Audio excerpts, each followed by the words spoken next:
Good evening, everyone. My name is Lee, and I'll be doing the presentation this evening. I'd like to thank everyone for making the time for joining us. Okay, so tonight what we're going to be looking at are the different phases of treatment. So as we know, there's primary treatment, there's secondary, and the third one would be tertiary. What do these things actually mean? That, and then we'll start looking at extended treatments and why that is beneficial. All right, so primary treatment, like the first stage of recovery consisting of inpatient treatment or begins with a thorough assessment and detox.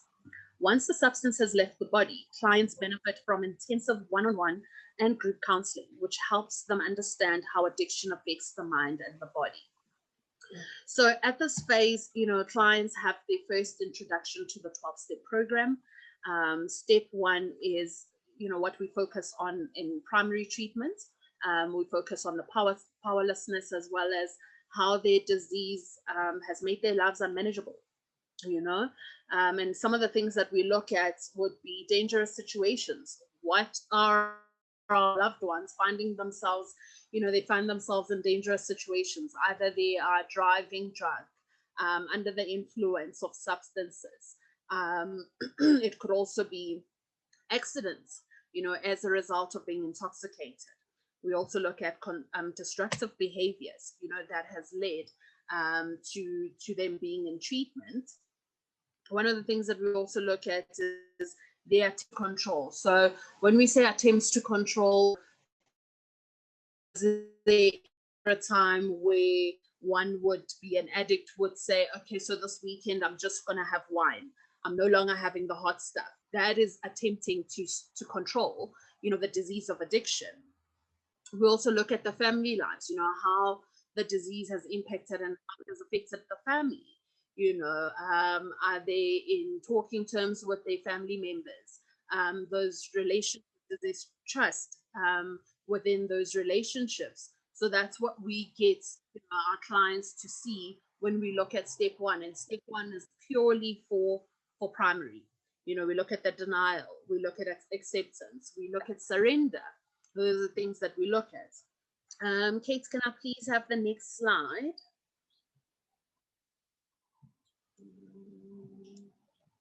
Okay. Sorry, my computer's just, all right, perfect. So in this highly therapeutic environment, which is primary, clients develop coping techniques. So we always say that it takes 21 days to break a habit. And then they also say it takes another 21 days to form new habits, and then another 21 days to start applying those habits. All right. So in primary, that's what we look at primarily. Building confidence. When clients start seeing that they've survived the second day, the third day, and just confidence in self, because drug addiction on one's confidence. Then we look at identifying triggers and address various psychological issues that frequently accompany addiction. So triggers would be, who are these people that we need to stay away from? What are these places that we need to stay away from? What triggers an addict? What are these excuses that addicts make to say, okay, justifies me using? So that's what we look at there. And then family involvement is usually recommended as a critical aspect of primary treatment. For most of you guys in this meeting, I'm sure at some point you would have had, if your loved one is in treatment or was in treatment, you would have had something that we call a conjoint. Conjoint focuses on platform to obviously let the loved one know how their drug addiction has affected the entire family, for an opportunity to finally speak on, the consequences and the effects. So this is just for primary. Sorry, Kate, next slide, please.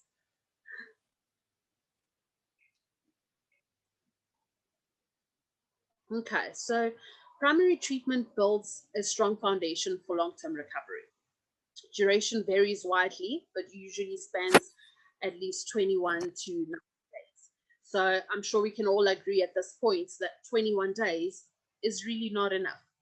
It's an introduction, and that's why we're going to, and then go into why extended treatment is recommended as a form of sustainable recovery. Next slide, please, Kate.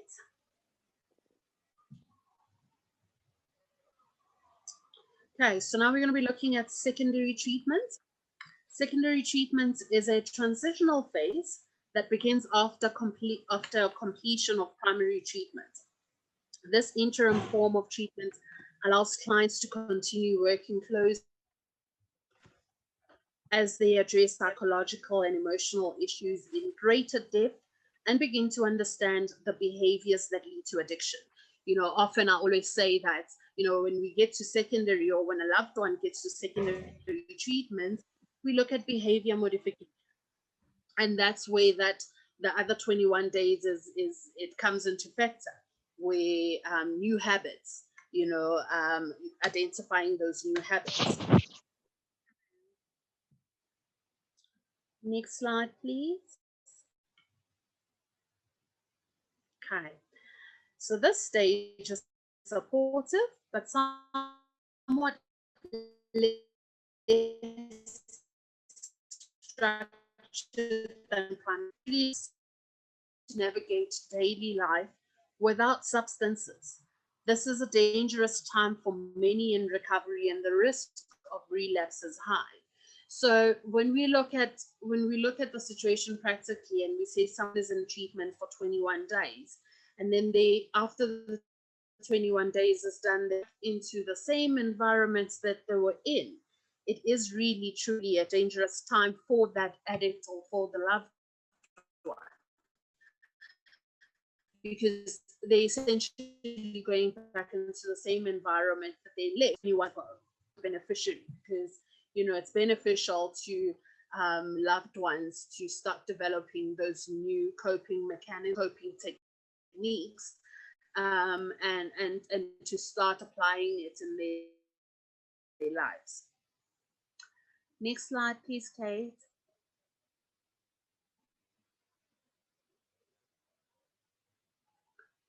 Okay, as people or loved ones begin the process of returning to daily routines, they learn the importance of accountability and responsibility, and gradually regain more control of their lives. So secondary treatment, again, it could last from minimum of 3 months to a year. So accountability and responsibility. A lot of the times when addicts are coming into the first phase of their treatment, it's denial, it's blame, it's everybody else's fault except mine. And at the sixth, they then start taking accountability for their actions, because we've already worked through the denial. They start taking accountability and responsibility for where they find themselves, which would be removed from society and put into a facility because they just manage their own lives as a result of their addiction. Okay. All right, so we're going to go through tertiary treatments, which we call halfway house. So halfway houses help people who need long-term support as they gradually ease back into life. The structure of halfway houses vary, but the goal is to provide a safe, peaceful environment for continued recovery as individuals adjust to a new sober lifestyle. The support of others in recovery is a critical aspect. In this phase, this is the closest they will ever get to real life situation. This is a phase where, in my discussion, I was mentioning that, they're going into a completely different environment with the support of what we call a therapeutic community. When they get to this phase, they're starting to reintegrate back into society, and we're going to quickly look at certain rules that they need to oblige by when they are in halfway house. So, Kate, can we move on to the next slide?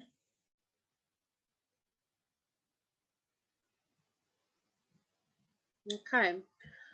Residents to adhere to often consisting of a curfew. So there would be a curfew in the week, a weekday curfew, as well as a weekend curfew. So residents are expected to be in the halfway house before the curfew. You know, like again, it's that accountability, it's that responsibility. So, for instance, or for an example, if a resident decides to go to maybe visit their family members, they need to know whereabouts. They need to know that curfew, for instance, is at 10 o'clock. I need to be back home before that time. So it also just builds that responsibility in them, you know, as opposed to where they do come from generally, where you know it's doing as one pleases. Um, Also participating in household chores, we call these therapeutic duties. Again, it's taking that old behavior out and saying, here's a responsibility, you're in charge of the dishes. Now, you guys, I am a recovering addict myself, and you know, I'm a product of extended treatment. I was in treatment 2016. I got out of rehab. I went straight into a halfway house. And needless to say, thank God, I've still, you know, clean and sober 4 years later, going on 5 years.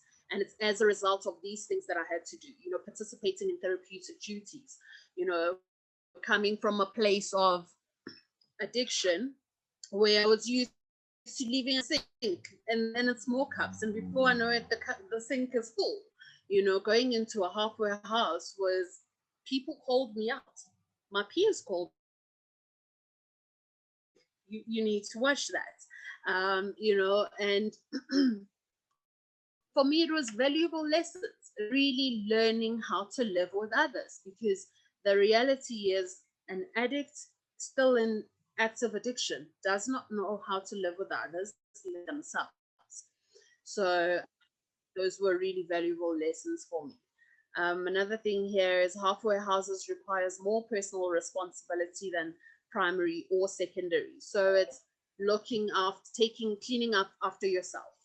Um, we get our residents as well to clean after themselves, make sure the space that you're in is safe. You know, it's all these therapeutic things that really for an addict it was an unfamiliar concept, you know. Yeah, and residents are usually free to come and go freely during the day, but are often expected to work or attend school. You know, we say, you know, freely come in and go as freely as possible. However, because they have to be accountable to a house manager when they leave, they have to say to a house manager, I'm leaving and this is where I'm going. You know, and prior to that, they have to put in, like, I'm going out on Saturday, I'm going to go see my family. I need to fill in a form before I go out. That helps with an addict staying accountable for their actions. Okay, and then having to find a job or attend school as well. You know, like I mentioned, halfway house is essentially reintegrating. You know, getting back into society and becoming a productive member of that society. And one would be looking for work.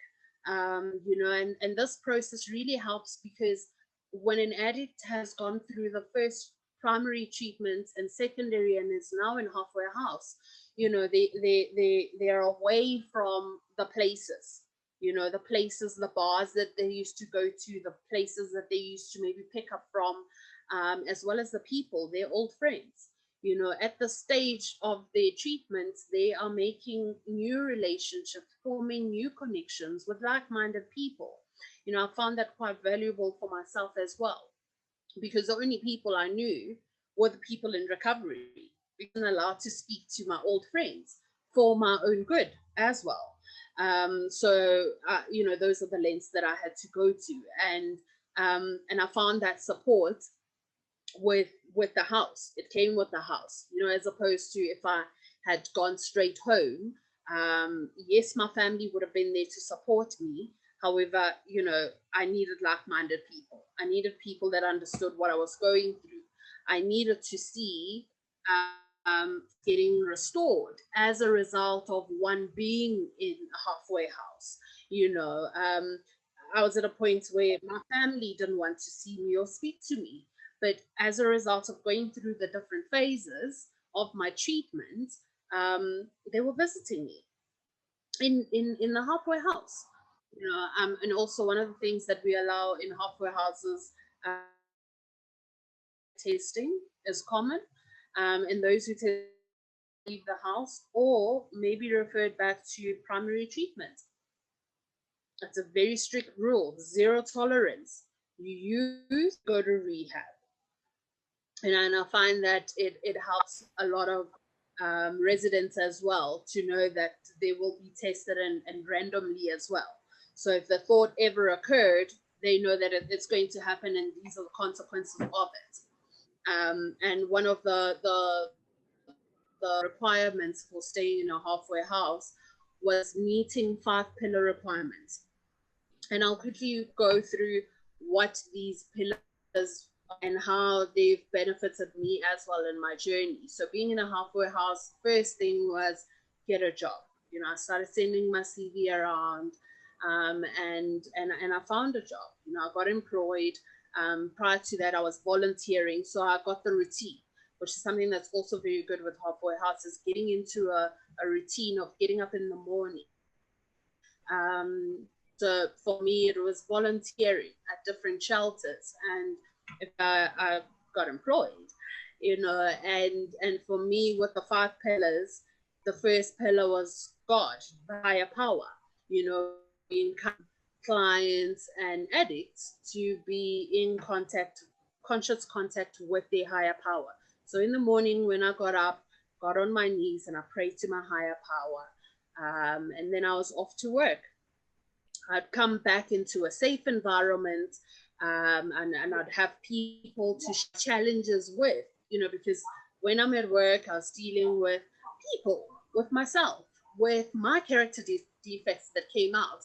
And I was able to share that with people that sort of go through the same thing, and they were able to assist me and give me a solution for that. 7:30, we would all go to a meeting, which is a lovely benefit again of being in a halfway house, because it's, early recovery is a daunting time for an addict, because they have to change so many things, and being able to go to a meeting with a group of people, like-minded people, it gave a sense of serenity and ease.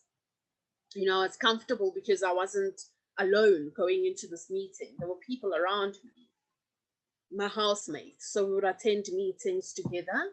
And arriving at a meeting is where I found a sponsor. So I had to find somebody who, and a sponsor essentially is someone who has gone through the 12 steps themselves, who is currently working a program, and who is clean and sober for over a year. So I found my sponsor at a meeting. She shared her story and I could relate. And what is and I said, chorus? this is the person. CHO.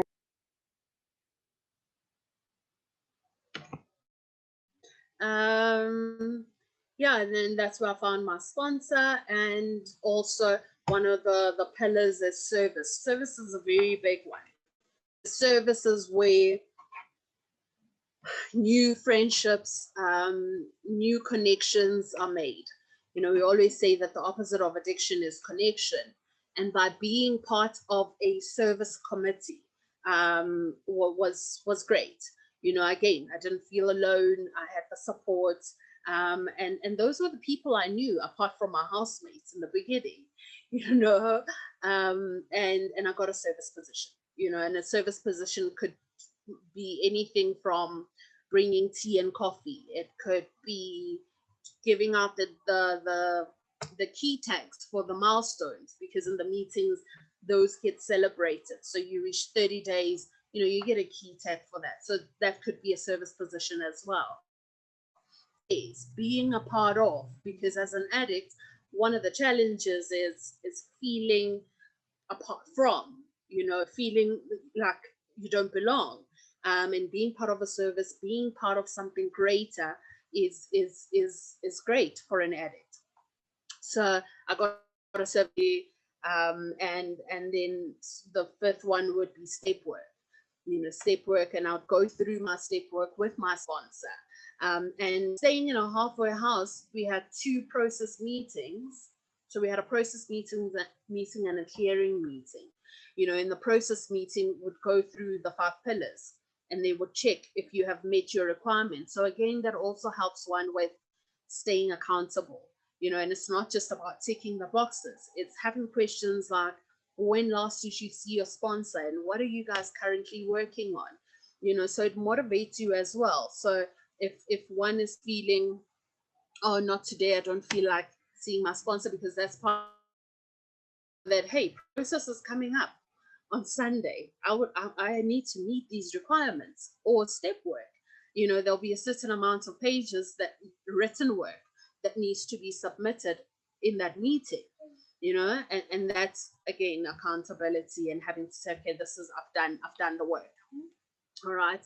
And then the other group would then be the clearing group.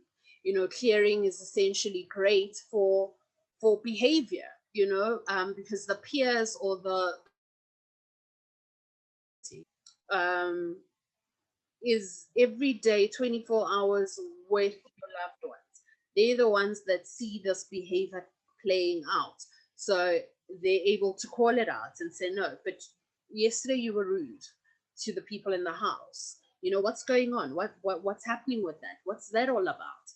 And when one is still behaving like they're in active addiction, the community is able to call it out. So, those are benefits. There's many more to being in a halfway house in secondary and in primary, but I just wanted us to just go through it, so we at least get an understanding of what these houses are, and what role do they have as well. So in the halfway houses, there'll be a halfway house manager on the property. So for any queries for staff is there. The staff house manager would then be running the process meeting, the clearing meeting, and for any queries that would residents would have, the house manager would be available for that. All right. So Kate, can we move on to the next slide? Okay, so let's look at why extended treatment. So research has shown that both the National Institute of Health and the Centers of Disease Control and Prevention recommends a minimum of 90 days for the treatment of addiction to drugs and alcohol, okay? As this period of time more accurately reflects the time required to overcome substance addiction. So too often, I'm sure many would relate, they've had in their conjoints us mentioning extended treatment. There's scientific evidence that shows that long-term treatment works. And that is why more often than not, you would hear the recommendation, we have to recommend it, because it works. Long-term addiction treatments affords a more comprehensive approach to care for someone seeking a better life and recovery. Okay. Extended more comprehensive approach to dealing with issues of stress and drug cravings that often lead to relapse. Through cognitive behavioral therapy, as an individual is learning to identify underlying issues that may have contributed to their addiction. They can work on managing feelings and rebuild a life that reduces the dysfunction. Because that's what addiction is. It brings a lot of dysfunction in relationships, in families, so extended treatment is our solution there. Kate, can we move on to the next slide?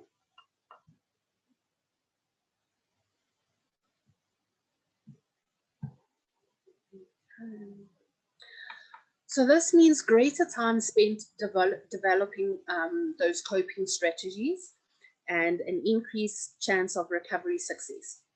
Most significantly, long-term addiction treatment addresses the reality that when someone has developed a dependence on drugs or alcohol, their basic brain chemistry has been altered. the process of stabilizing the neutral network following addiction can take months. And I think we all can agree after the presentation from last week, just seeing how the brain and the body gets affected when one is abusing substances. We would all agree that long-term treatment would then be. Okay. Kate, can we move on to the next slide? Okay, so long-term treatment provides that extended time for the brain and the body to normalize, so that when a person's ready to leave treatment, they are less likely to fall victim to drug cravings or co-occurring mood disorders related to these brain changes. Okay. Can we see the next slide?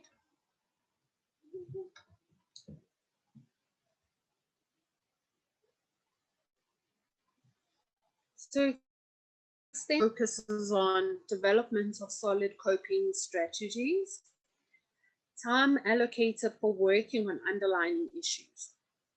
Okay, trauma, sometimes is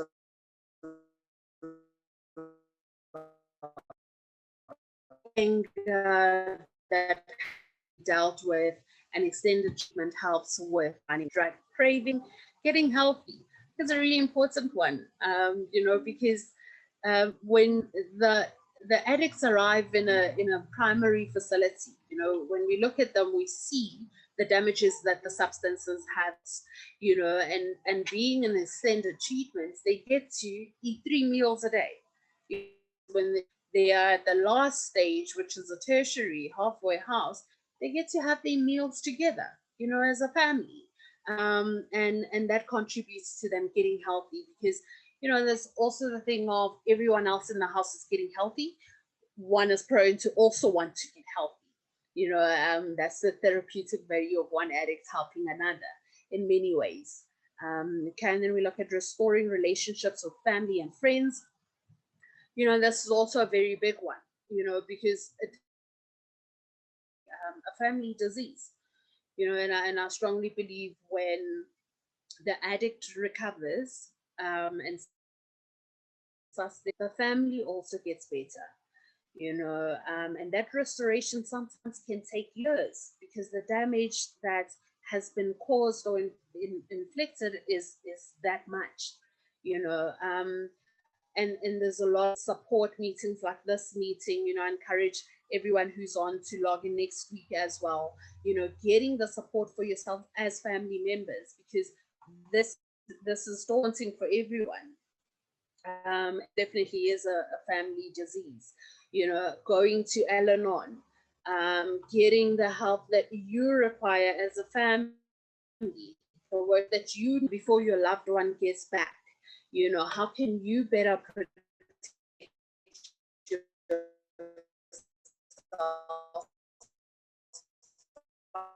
by setting boundaries, by stopping enabling behavior.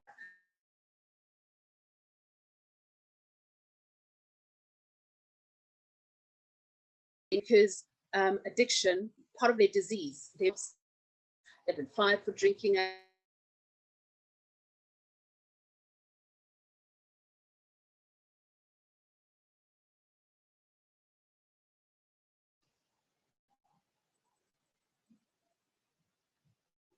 Hi, sorry, my connection. I lost you there. Okay. Okay, and then develops lasting relationships with others in recovery. Again, I repeat, the opposite of addiction is connection. An addict needs to have these relationships within the recovery community, healthy relationships, people that one can call when they're not feeling all that great. Besides the sponsor, sometimes you can't get hold of your sponsor, then what do? We encourage our clients to have about 10 numbers of people that they can call within recovery. And in order to have those people, one would have to be quite involved and connected within the fellowships. You know, having those 10 numbers. If your sponsor doesn't answer, you call somebody else. If that person doesn't answer, and so forth. You know, these relationships, because I alone couldn't stay clean and sober. You know, I needed the fellowship. I needed the support that I got from the rooms and from my family. And that helped with my journey of recovery and still is today. Okay, so Kate, can we look at the next one?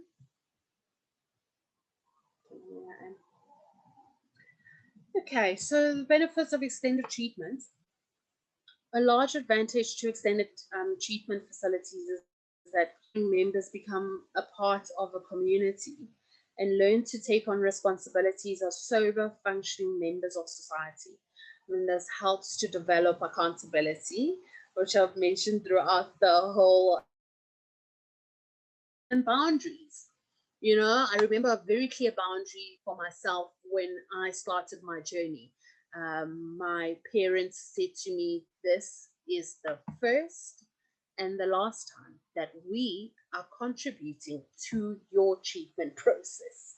That was a boundary. Like, if you mess this up, we're not going to be there. And I knew they were serious this time because of the damage that I caused. I knew there was no coming out of this one. My cards, I was out. I was done. You know, and that was really, really a turning point for me, because they had to make sacrifices, financial sacrifices, to put me in extended care for another 6 months. Very proud and glad to say today that that was very well worth it, because had I continued, had I just done 20 years and gone home and then repeated the cycle, they would have lost a lot more than the money that they invested in my recovery. You know, today I get to do a living amends by staying clean and sober, because clear boundary was, if you don't do this to the best of your ability, there's no second chances. We're done. And I needed that push. And communication skills, you know, for a drug addict, it's very hard to know how to communicate with people, always in isolation, having relationships that have deteriorated as a result of their addiction. So, you know, the benefits of that is, like I said, having to live in a community, a therapeutic community, having to know how to speak to people, how to address people, how to speak to oneself as well. And that's being aware of the character defects that come up, being aware of you know, the damage that I had caused, being aware of my recovery process and where I am constantly, you know, and being able to reach out when I need help. That's the awareness, you know, to say, okay, right now I'm being quite selfish, because back in active addiction, one couldn't really identify what it was. Today, you know, as a result of extended treatment, I'm able to say, okay, my character defects are coming up. I'm self-seeking, you know, and then I call my sponsor, and then I read literature, yeah, and then respect, both for self and others, you know, which is also a very big thing. Self-confidence again, you know, that confidence of staying clean and sober for a month, then seeing that you can stay clean and sober for 2 months. You know, weeks become months, months becomes years, and before you know it, you're about 5, 6, 7 years clean, just by doing this on a daily basis. You know, family restoration, you know, it's a big thing, you know, because family, without family, I mean, there are people that don't have family members at the moment that are there to support them. It's really challenging. And having that awareness again of, this is the family that I've hurt, and they're still there to support and be there for me. So, you know, just to see families getting reconnected, the trust coming back, and all that, it's really just the gift of extended treatment. Okay. And the last one. Okay. And here are some of the links of the research that for years and years that has saved many lives. That proves that extended treatment works. That proves that that little bit of an investment, a little bit of a sacrifice, it helps in the long run, and it takes time. Recovery takes time, because when we realistically look at how long the addict has been an addict in active addiction, you'd find that 15 years in comparison to 21 days, there's no comparison really. So recovery takes time. I think this is the last slide. I just want to thank everyone for making time yet again to join us this evening, and we're open for questions that anyone might have. Thank you.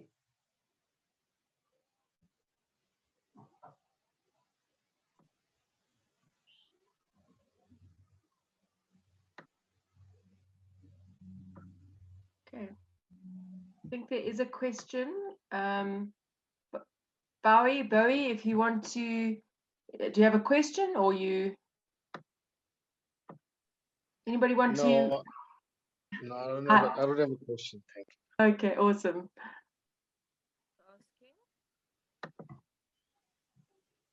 Hi, Noma.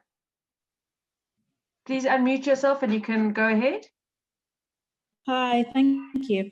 I have a question. I've heard a lot of people saying that they had some significant lost chance from their family, some major kind of tough love push that really helped them. How do we know when this is appropriate for a family member, or whether this is just going to set them back or ruin their progress?